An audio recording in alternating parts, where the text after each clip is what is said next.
Assalamualaikum warahmatullahi wabarakatuh. Perkenalkan, nama saya Nadine Aura Larasati dengan NIM 151. Di sini saya akan mengerjakan tugas mingguan statistika 2, yaitu modul 2, uji hipotesis.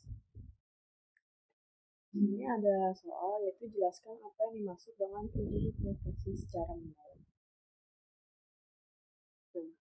Uji hipotesis ini merupakan dugaan yang harus dibuktikan dengan data hasil observasi.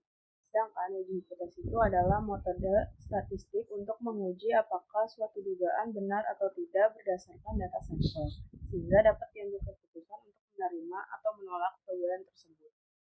Kedua, yaitu sebutkan dan jelaskan langkah-langkah dalam melakukan pengujian hipotesis. Yang pertama itu ada merumuskan hipotesisnya, yaitu menentukan dugaan awal atau hipotesis nol dan hipotesis alternatif yang akan diujinya atau hasilnya. Selanjutnya yaitu menentukan taraf signifikasi dengan tingkat kesalahan, biasanya 0,05 atau 0,1 sebagai batas keputusan. Lalu menentukan statistik uji, itu dengan memilih metode uji yang sesuai seperti uji T atau uji Z berdasarkan data. Selanjutnya melakukan perhitungan, mengolah data sampel untuk mendapat nilai hitung. Selanjutnya menentukan kriteria keputusan, membandingkan nilai hitung dengan nilai tabel, menggunakan p-value. Yang terakhir adalah menarik kesimpulan apakah H0 ditolak atau tidak berdasarkan hitung. Selanjutnya nomor 3 itu jelaskan perbedaan antara left tail test, right tail test, dan two tail test. Yang left tail atau uji sisi kiri ini digunakan ketika hipotesis alternatif 1 menyatakan bahwa nilai parameter lebih kecil dari nilai tertentu. Daerah penolakannya itu berada di bagian kiri dari kurva distribusi.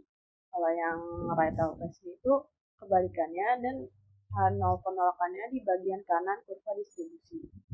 Ada two tail test itu digunakan ketika hipotesis alternatif menyatakan bahwa nilai parameter tidak sama dengan nilai tertentu. Daerah penolakannya ada di dua sisi, kiri dan kanan. Terakhir, berikan dua contoh pengaplikasian uji hipotesis dalam kehidupan sehari-hari. Uji hipotesis dapat diterapkan dalam kehidupan sehari-hari, misalnya untuk mengetahui apakah rute baru lebih cepat dibanding rute lama dengan cara membandingkan waktu tempuh keduanya dan menguji apakah terdapat perbedaan yang signifikan. Jika terbukti, maka lebih cepat rute tersebut lebih efisien. Selain itu juga dapat digunakan untuk mengetahui apakah penggunaan lampu LED lebih hemat listrik dibanding lampu biasa dengan membandingkan konsumsi listrik sebelum dan sesudah penggunaannya. Selanjutnya kita masuk ke soal nomor 5, yaitu sebuah perusahaan produsen gula pasir menetapkan bahwa berat rata-rata isi bersih produknya adalah 1000 gram per kemasan. Untuk mengevaluasi kestabilan proses pengemasan, diambil 36 kemasan secara acak. Dari hasil penimbangan diperoleh rata-rata berat sampel 1020 gram. Diketahui bahwa standar deviasi populasi sebesar 60 gram dengan tingkat signifikasi 5%. Ujilah apakah benar rata-rata kemasan gula pasir tersebut berbeda dari standar perusahaan. Kita menggunakan yang detail. Di sini kita menentukan dulu hipotesisnya. Di sini sama dengan 1000 produk itu memiliki rata-rata 1000 dan tidak memiliki rata-rata 1000 gram. Yang kedua, kita menginput data yang diketahui pada soal. Di sini M-nya tadi 1000, X-bar itu rata-rata 1020, sigma standar deviasi 60, N yang 36 dari jumlahnya. Terus kita mencari nilai statistik uji Z. Kita bisa running dulu.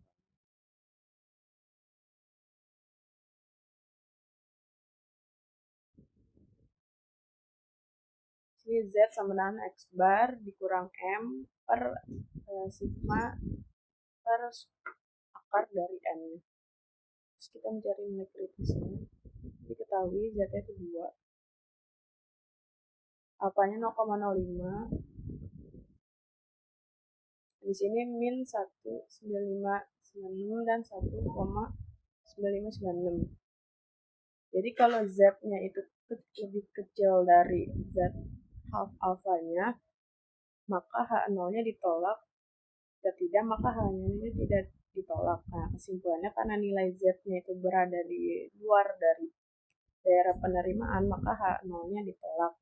Artinya produk gula pasir tidak memiliki rata-rata 1000 gram. Sekian tugas mingguan kali ini. Kurang lebih mohon maaf. Assalamualaikum warahmatullahi wabarakatuh.